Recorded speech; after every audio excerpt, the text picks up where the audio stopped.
What's up, fellas? It's Sergio. Hey, guys, how are you doing? We're talking with, we have a great guest today, and we're going to be talking all about story. And I just got Doug right on the hair.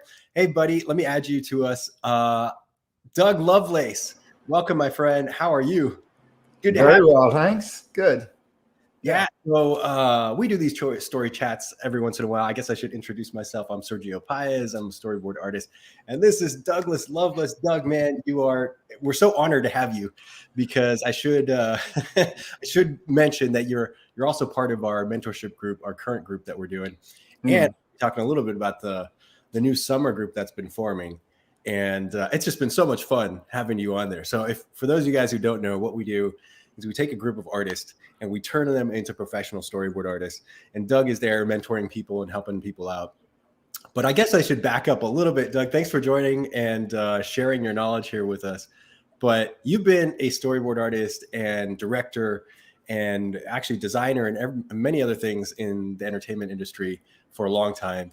I guess for a lot of people that follow us, they're kind of looking to get into this, and they might be trying to get some tips. Give us a little bit of your background, and then I want to get into what you think people can do to get into this stuff. But first, introduce how you got into this. What made you decide to get into storyboards and art? I was a dad, and I needed a real job.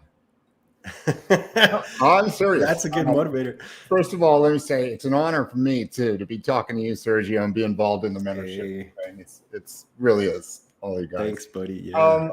I'm an example, I guess, of I've been drawing my whole life, obsessive drawing. You know, one of those people like drawing is my thing, and for many years that took me in a lot of different directions.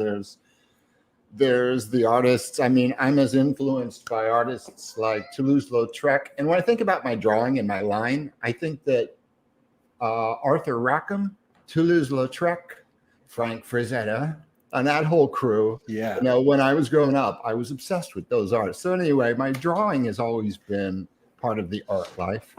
And the other part of it is this hardcore cinema geek. I mean, hardcore. Even though I wasn't involved in the industry for a long, long time, I would be reading about the cinematographers and the directors and the production. And way back in the 90s, I read Cinefex because CGI was new and you had to be on top of that, you know? Yes. So then towards the end of the beginning of the 21st century, back in around there, I showed some drawings to Mommy on a playground. She goes, "We're doing an animation project. Would you want to help us out this summer, do some character designs?" And I'm like, yeah, I think so. Okay. That was really the weird little thing that showed me, oh, this is an industry and I maybe can make a living here. And the next thing I knew, I was at MTV doing character designs for this thing called MTV Celebrity Deathmatch. It was stop motion. Yeah, I remember that. Yeah, that was awesome. Funky, very nasty piece of work. And but so once I was in there and aware of this industry, those things came together, and I immediately I want to do storyboard. I want to do story. I don't want to sit here drawing characters. As honorable as a profession as that is, I wanted to get into telling the stories, you know. So New York scene at that time was spotty. There were things happening, some boutique studios and different things, but I was lucky because the people I met, friends I made on the MTV scene, got me the connection. And then I was doing Venture Brothers on the first season of Venture Brothers. Yeah, it was an awesome show, by the way. Yeah, I was so in love with that show, and maybe I still am. I have to check on that. But no, at the time I was just crazy. They asked me just for my drawing chops. They said, "Can you help us with some layout on the pilot?" Yeah, I jumped on that. Wow, it was right at the beginning. That was really the beginning. That was, I think it might have been, it wasn't Flash, but the pilot was very, very primitive animation. But, and then Chris and the crew, Chris McCulloch, Hawkeye, Jackson Public, they offered me my first real animation storyboard job as storyboard supervisor. Excellent. That was my first real storyboard job, little bits and pieces of things. But what that meant was that I was learning on the job crash course. I took the mentorship course, like diving into it Yeah, 24/7. I think Yeah, that's one of the best ways to learn. it really, and I had people like, Jackson Public and Bill Pressing, who's been at Pixar now for quite a long time, because he actually took off from Venture and went to Pixar and was never heard from again. Oh, wow, great. I didn't know that. I didn't know No, he started Venture Brothers. yeah, he started out in New York. So to kind of, so I did the Venture Brothers. They were an on and off kind of project. They do a season, a year would go by, they do another season, and in between, I was trying to see if I could actually make a living on this. Eventually, I had to come out to West Coast, and I came out a couple times for some storyboard jobs that were the Sunday night sitcom type show, you know. Yeah. Not necessarily what I would choose to be working on, but I learned from every one of those projects, and I met people. And that led to this break where somebody brought me in on the CGI How to Train Your Dragon series. Nice. For me, getting in on that was, oh, great, filmmaking. You know, you see, when you're thinking CGI, well, that's a detailed conversation, but you're thinking in real space and you're thinking about camera moves and everything in a different way. And also, it was just one of those things where the material and my, what do you want to call it, magical imagination just kind of linked up. It's like, yeah, I know how to ride dragons. I can get into this. You know? Yeah. Sometimes you jump. If you're lucky, you get these projects where it's like, oh yeah, I get this. I know what to do here. Sometimes you're right, sometimes you're wrong, but you have to, you know, be flexible. But Dragons was a huge break for me, and because of my work on that, I got to work on Lucasfilm on the first season of Rebels, directing on the CGI Puss in Boots series. Yeah. And just led to a lot of different things. Put in a lot of time with Illumination on a few different things, Grinch, Pets, Minions, and then all that other stuff in between those big name drop things. That's, yeah, fantastic. Yeah, you've been around doing everything. And let me ask you a little bit about your time at Lucasfilm, because that's one of like our common traits that we had. And I met you through another good buddy, Spiros, who introduced us, and he was working with you at the time on Star Wars Rebels. And then Steve Lee, that is also going to be part of the mentorship, was directing, and he was actually my director. Yeah. Oh, how cool. Yeah. So what was that like? Just give people an insight on what your experience was at Star Wars Rebels.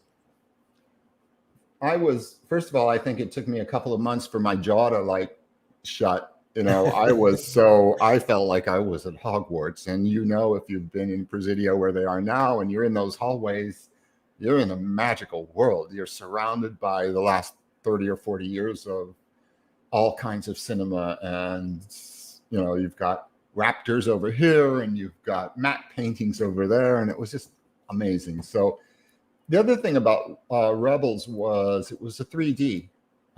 We were boarding in 3D programs.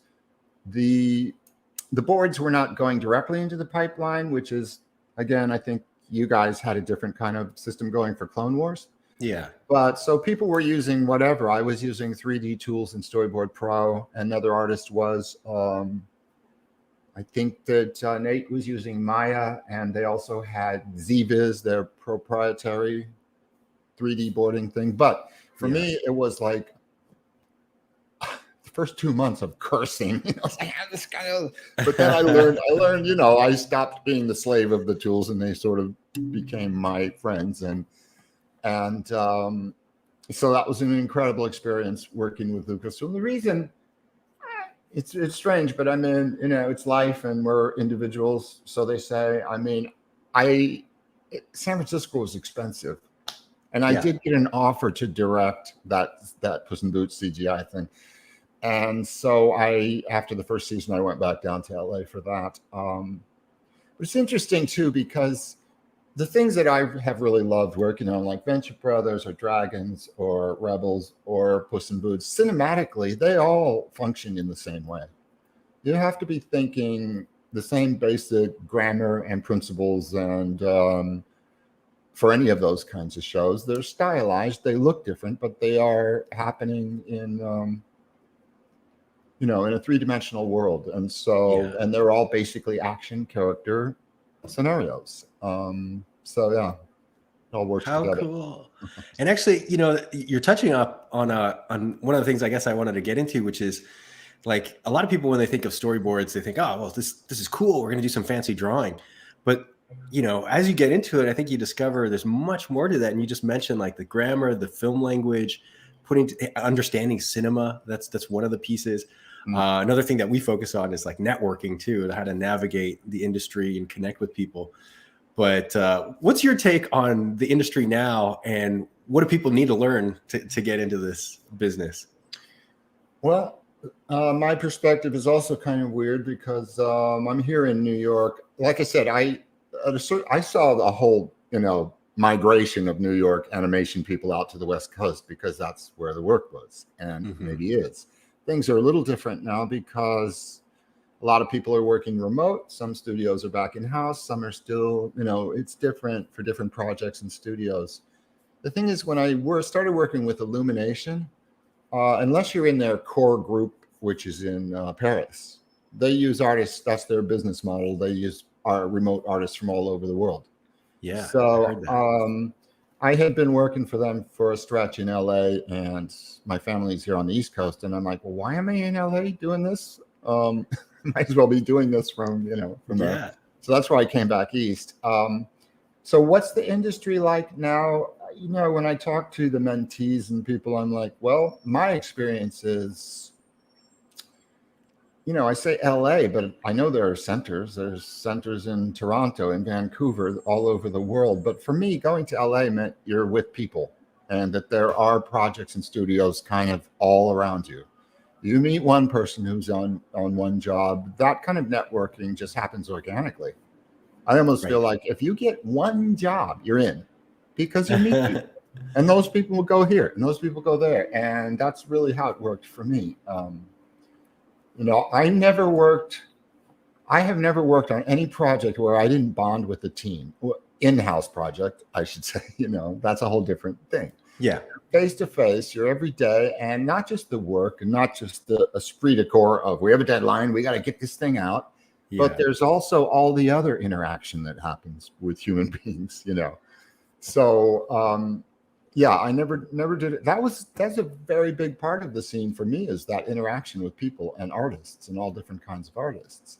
And I do miss that working remote very much. It's a different thing. Yeah, it's a little harder to get that personal relationship when you're, a little distant or doing the remote work thing. But it's so cool what you're talking about, because you're like a case example of how you design your own career, because you're moving from one place to another. You're taking jobs based on, probably your interests.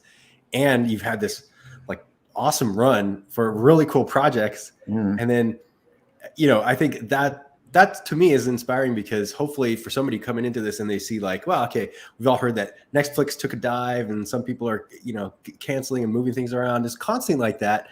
When I got into this, it was like the worst time to get into animation. There was like no work, and, I was just like scrambling to do whatever kind of job came up. And I've seen the ups and downs. In fact, people even before I got in were warning me about, hey, there's ebbs and flows to this kind of thing. And I guess once I accepted that, it became a little bit easier to navigate. And that's one thing I like to tell people about is like how to actually survive and thrive in this kind of environment. So anyway, what would you say for somebody who's raw? Let's say they just graduated like school, maybe they have some good art skills. What do you recommend they do? How do they actually get their foot in the door somewhere? Well, first of all, you need you need to get your skills to a basic level, a basic professional level. And some people we see in the mentees, they're already there, and they're just learning. They're just adding to their cinematic understanding of cinematic storytelling and the different kinds of things. So how you get your foot in the door is, and I see the same thing from other people when they in the mentors, when they answer this question. It's like there are submission portals. And if you actually don't know somebody who's already in there, or you're not in a smaller local scene, where you can maybe more personally go and see some, like I say, these boutique studios or smaller studios. All the studios have submission portals. And I think that's the way they expect to be approached, unless you already know somebody in there and have a personal relationship. I know that when I did my work for Illumination, I just used their online portal, but I did have a sexy resume by that time. So, they looked at That it. helps. Yeah. But I'm seeing a lot of work from the mentees that's like, you're almost there, man. Just stay on this and you're ready to start knocking on doors. I'll also say that, let's see, around 2010 or so, I had been out to West Coast a couple times back and forth to do these shows, but they weren't the kind of material that I really wanted to be working on. And I was thinking at the time, I got to get out of this. I'm not going to get a break here. I mean, I got into this game late, and it's like, but it was a corporate paycheck. I was a daddy and I was kind of hooked in the business. Yeah. So when I got these breaks, I didn't expect it. I was like, whoa. When I got the breaks to work on Dragons and these other great things that I've been lucky to work on. So it's kind of like, I don't know how to sum it up, Sergio, but I would say that I never gave up on my passions for drawing, for all kinds of visual arts. I mean, I've done carving in stone and wood, and I've done sculpting, and I've done, it's just art. It's the art life. Yeah. But the drawing part of it, and even the drawing part of it is like, once I got into animation, instead of the intuitive, just like whatever it was I was doing, I'm like, oh, wait a minute. I got to learn constructive anatomy. So I know what these lines mean, so I know what's inside there. So I'm kind of the example of, do what you love. Oh, no, not that one. The other fortune cookie, the one that says, luck is where preparation and opportunity meet. And that's what happened for me. I love it. That's fantastic. Yeah. And this is great. A big shout out to those of us who are listening right now. And, if you guys have any questions for Doug, we can take those too. I did want to ask a couple of things, because now that you've had like a run in established career, what are some of the things that you look forward to, and what kind of stuff is that keeps you fresh? Like you say, you're like looking at movies and learning stuff. Is that part of it, or is it? Are you looking for the next cool project to hit? Like, right. People. The thing about looking at movies is, sometimes I would meet some people. Like I remember on Puss in Boots, and I would say, "Do you know this Hitchcock movie?" And those guys were Cal Arts Film School grads, and they go, "No, I've heard of Hitchcock." I'm like, "You can't just hear of him.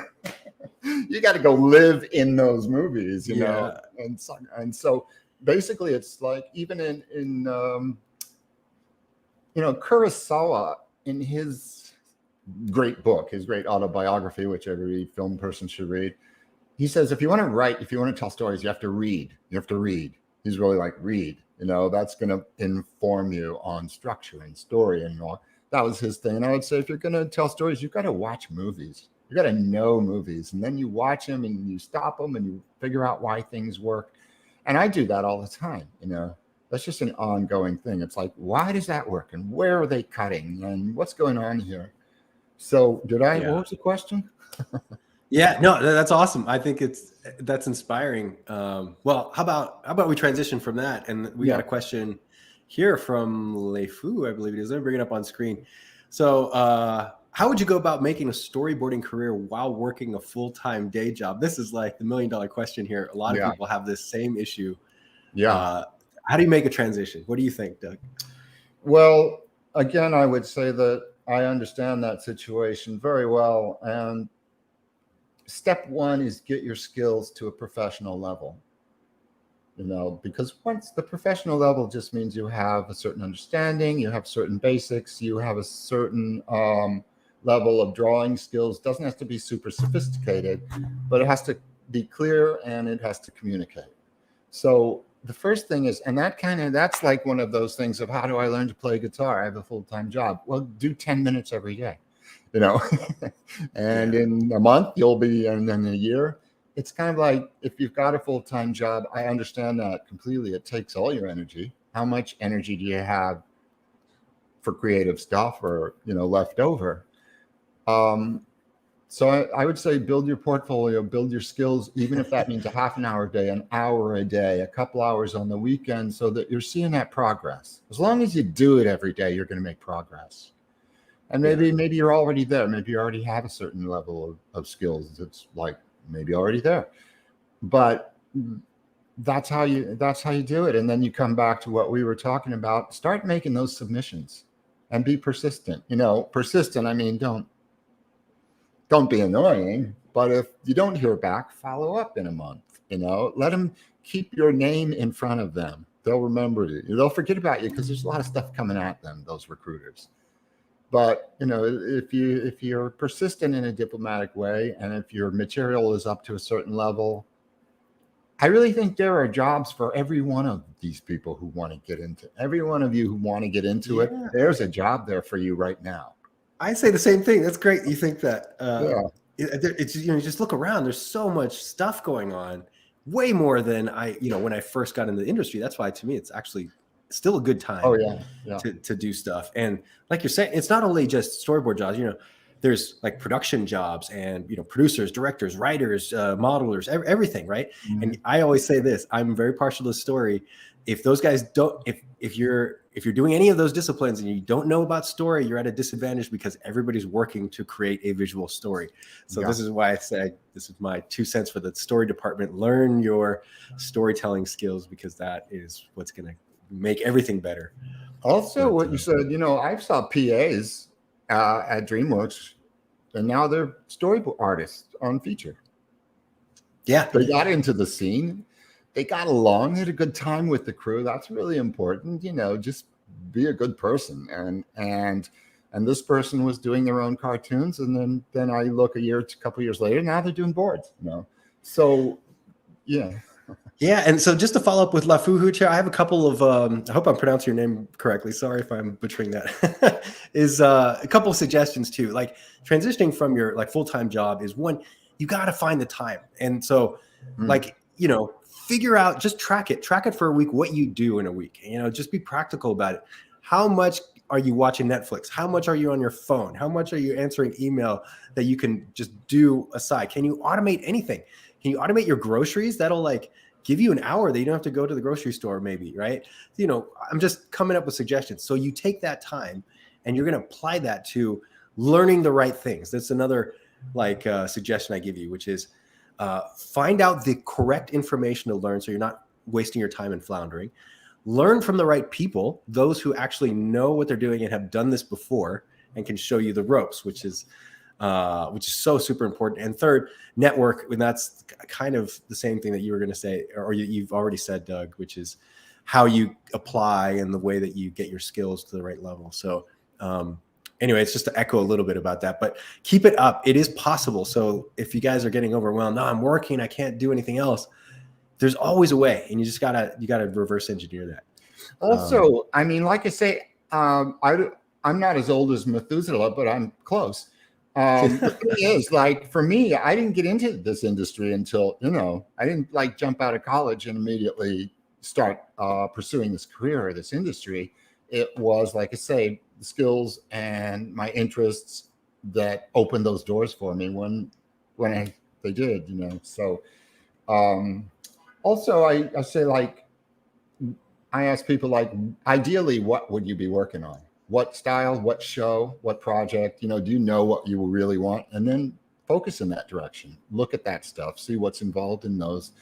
You can find storyboard examples of any kind of thing, online these days, whatever it is. You can see samples of the work of any kind of project. So, I mean, I think it helped me because I had kind of, I have drawing chops, so I can look at a model sheet of different kinds and draw this stuff. That's what got me, my drawing skill chops got me into it. And from there, I was able to try and build on that and, wherever I could. Cool. Diedrich was asking earlier about the book from Kurosawa. And I think Anthony here actually answered it, which is, are you talking about the autobiography? That's the one. Okay. I've read it a couple of times. It's an amazing book. Yeah. You'll learn so much from it. Yeah. Thanks, Anthony. Hey, good to see you, buddy.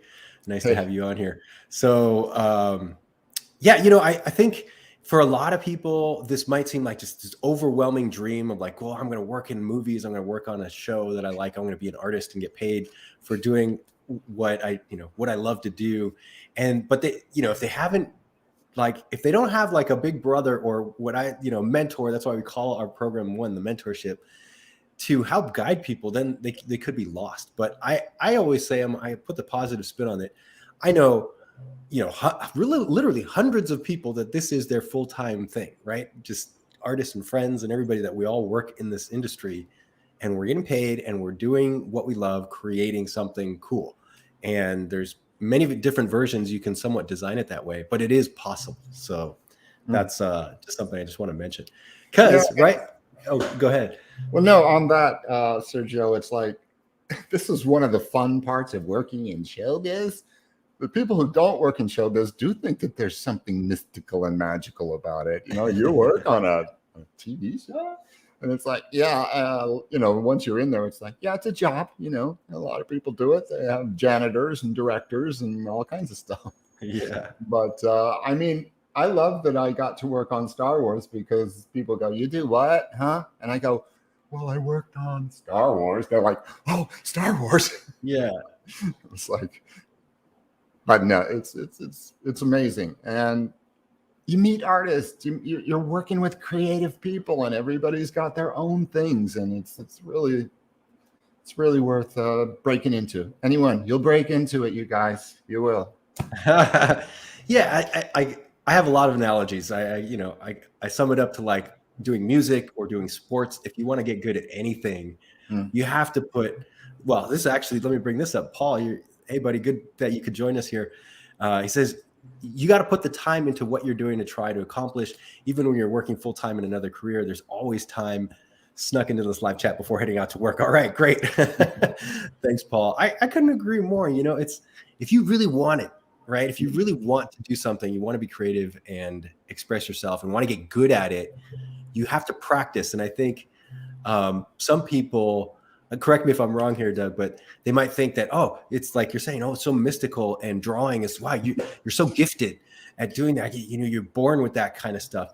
And I disagree. I think it's just by your hard work, your constant practice, that you actually get better. And I've seen it many times. I've tried to do that in my own career, but then also training other artists now for a long time, is you see this growth. And I love that, how you get somebody who's, let's say, young or new, and they start, and then they got raw skills or a little bit green, but like 5 years down the line, they're like really accomplished. They've got the skills, and they look completely different.